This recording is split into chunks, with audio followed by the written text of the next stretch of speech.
Salut à tous et bienvenue dans cette nouvelle vidéo de maths pratique.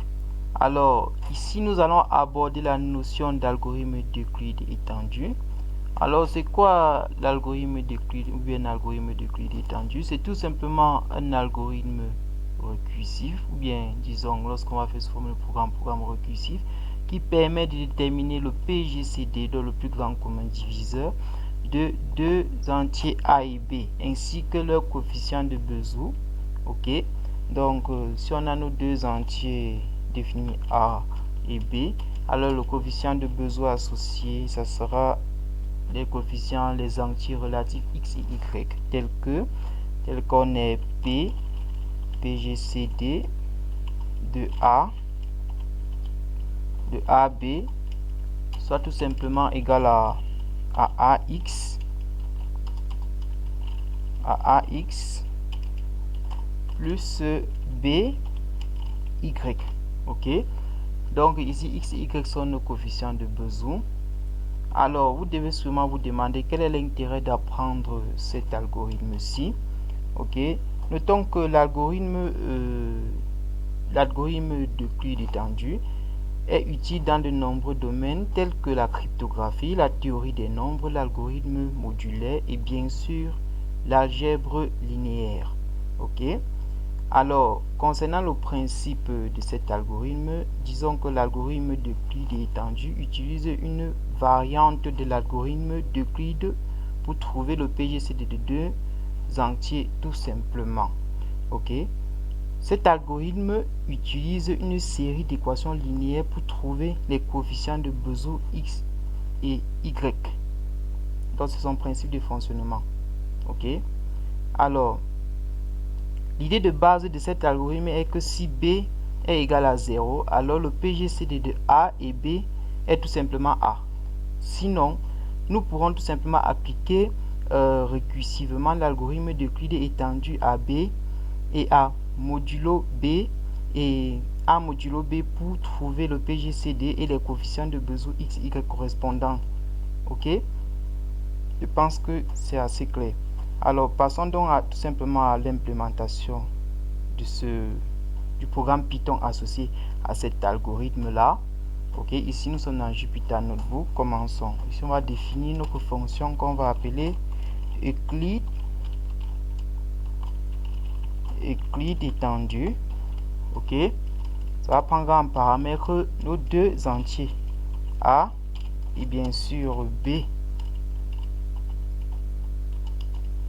Ça prend en entier.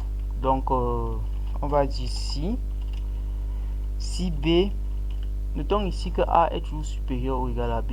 Donc si B est égal à 0, alors qu'est-ce qu'on fait? On retourne tout simplement, on va retourner tout simplement A, qui est donc ici le PGCD sera A.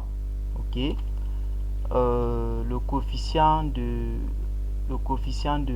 B sera 1, disons 1, et le coefficient de A ici sera tout simplement 0.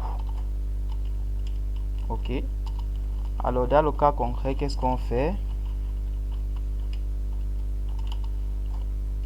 On dit D à D, X et Y. Qu'est-ce qu'on fait? À D par A, disons à D, X, Y. On procède de façon récursive. On va affecter Euclide, notre algorithme Euclide étendu. Ici ça va prendre cette fois-ci en paramètre B. Ok, B ici le deuxième paramètre sera tout simplement A modulo B. Ok, qu'est-ce qu'on retourne? On retourne tout simplement on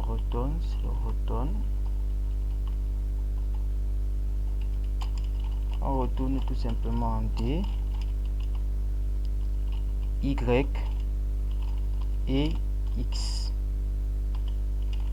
Dyx, c'est x, ça c'est x moins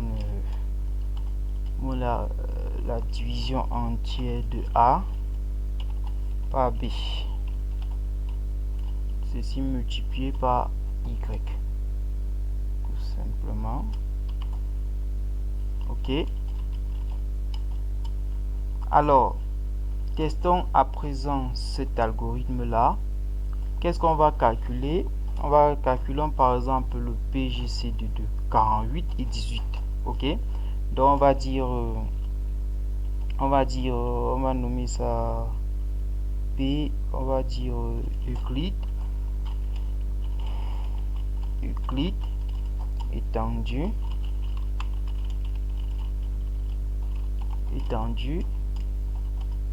de dans le calcul du PGC des coefficients de Bézout par Euclide étendu de 48 et 18. Euclide étendu de 48 et 18. Allez, voici ce qu'on obtient. Donc on obtient le PGCD égal à 6. Ok. Le premier coefficient de Bézout x égale à moins 1 ici. Ok. Et le deuxième coefficient de Bézout y égale à moins 3. Égal à 3, autant pour moi. Donc ici on a PGCD disons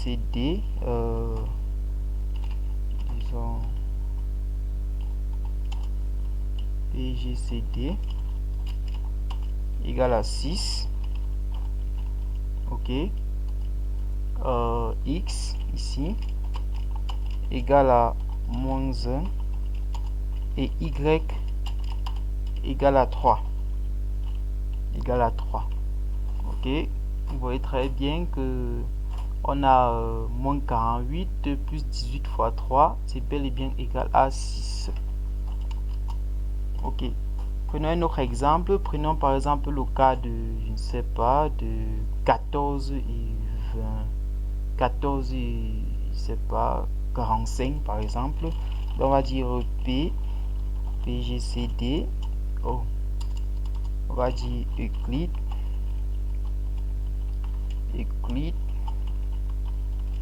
étendu de 14 et 29. Ok, voici ce qu'on a. Donc on a le PGCD égal à 1. C'est bel et bien vrai parce que ces deux nombres ci sont premiers entre eux. Ok. Alors on a PGCD égal à 1, premier coefficient de Bézout qui est tout simplement x, ici égal à moins 2, deuxième coefficient de Bézout égal à 1. Ok. Alors qu'est-ce qu'on a? On a 2 fois 14. Donc on a disons à x, on affecte, vérifions tout simplement, on va écrire PGCD. À PGCD on affecte moins 2 fois 14, moins 2 fois 14 plus 29, on va dire plus plus 29. Alors qu'est-ce qu'on a? PGCD, c'est bel et bien 1. Ok. Donc ici nous avons ainsi construit une fonction, la fonction de Euclide étendu. Ok. Alors c'était tout pour cette petite vidéo.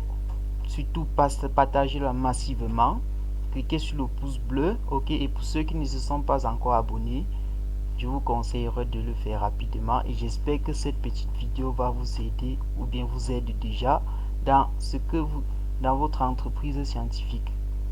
À nous revoir à la prochaine. D'ici là, portez-vous très bien.